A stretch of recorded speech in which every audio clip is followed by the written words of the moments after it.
Renault has had its fair share of motorsport victories, but some are less known than others. Today we'll be taking a look at one of these lesser known racers and go in depth on how it came to be.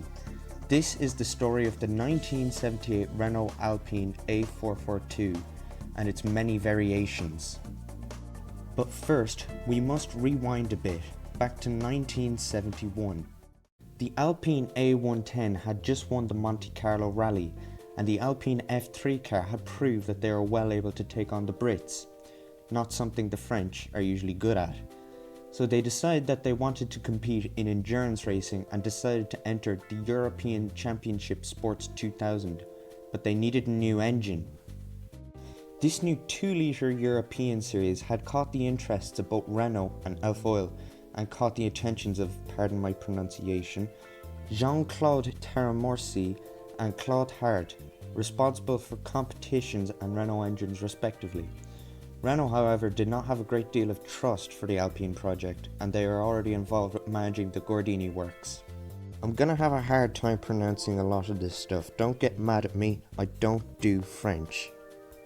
In April of 1972, the first studies of the new V6 engine under Renault control began in the offices of Renault Gordini in Viry-Châtillon.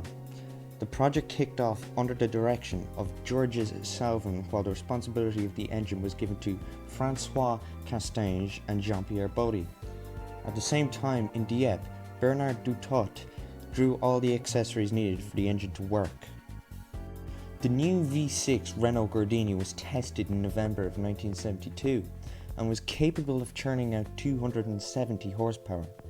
On the 15th of January 1973, 10 days after my birthday, the new engine built in the workshops of Viry-Châtillon was shown to the press under the name Type CH1, which stood for Claude Hart, who died in a car accident a few months before the engine had been completed.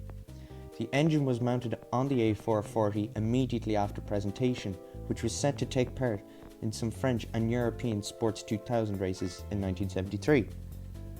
In its run from 1973 to 1974, the A440 got 5 podiums, 2 of those being wins. Renault, who now had a 55% share of Alpine, knew they had a potentially dominant engine. Further development of the car resulted in the A441, with the A441-0 being driven by Alain Serpaggi, the A441-1 being driven by Gerard Larousse, and the A441-2 under the control of Jean-Pierre Jabouel. The A441 had an unrivaled victory in the 1974 European Sports 2000 Championship. The next year, in 1975, they then added a turbocharger to the already incredible V6, which boosted the power to a much more competitive 490 brake horsepower. The same engine was entered into 1976 and 1977 Formula 2 championships, winning both. The A441, with its newfound turbocharged power, came very close to winning the 1977 24 Hours Le Mans. Now called the A442, a privateer finished in second place behind the Porsche 936, and the other 3 cars entered by Renault Sport had to retire due to engine failure. Renault would have to rethink their car if they wanted to win. They went back to the A442 and tried to fine-tune it to be even better. Up until this point, all of the cars were open-topped with no windscreen. They decided to experiment a little. The A442A was visually the same as the A442 with no roof or windscreen. This time, however, its Garrett turbo was adjusted to boost the total power output to 500 brake horsepower. The A442B had the same engine as the A442A, but this time with an acrylic bubble canopy, which reduced driver visibility but increased its top speed by 5 miles an hour or 8 kilometers an hour down the Mulsanne Straight. It looked unusual since the car was designed without this in mind, but it worked. Then there was the A443, which minus the red stripes being changed to white was visually identical to the A442A, but the 2-litre V6 was replaced with the 2.2-litre, making 520 brake horsepower. It had a top speed of 236 miles an hour, making it the fastest car Renault has ever produced, which still stands today, including all of their F1 entries. For the 1978 24 Hours of Le Mans, Renault entered the 3 cars, and one privateer team had entered their own A442A. Porsche Martini had entered 3 936s and 1 935, with 2 other 936s and 2 935s being entered by another Porsche team. Alpine's new cars were now much better than their German rivals.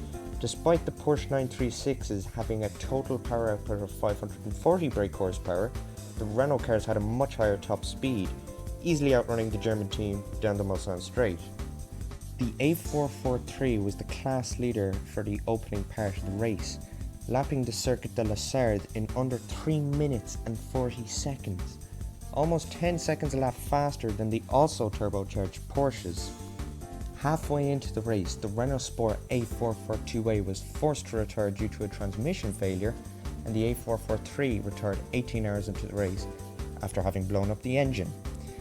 Only 2 Renaults were left, with only one of those 2 being owned by Renault Sport. The A442B was in a good position for a potential victory. 2 of the 936s retired from technical problems, with the third crashing at 11 AM, allowing the A442B to hold on to the lead until the end, finishing 4 laps ahead of the second placed Porsche and 6 laps ahead of the one in third. The privateer A442A managed to come home with a 4th place finish, a great result for Renault indeed. The A442B was driven by Didier Pironi and Jean-Pierre Jaussade, though Jaussade took the trophy alone, with Pironi being too exhausted to climb onto the podium. Once again, Renault had achieved victory and made history.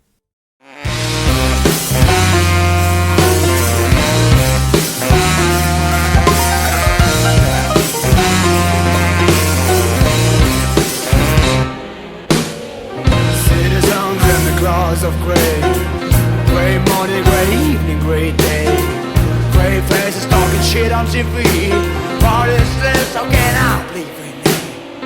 Nobody there in who we can trust.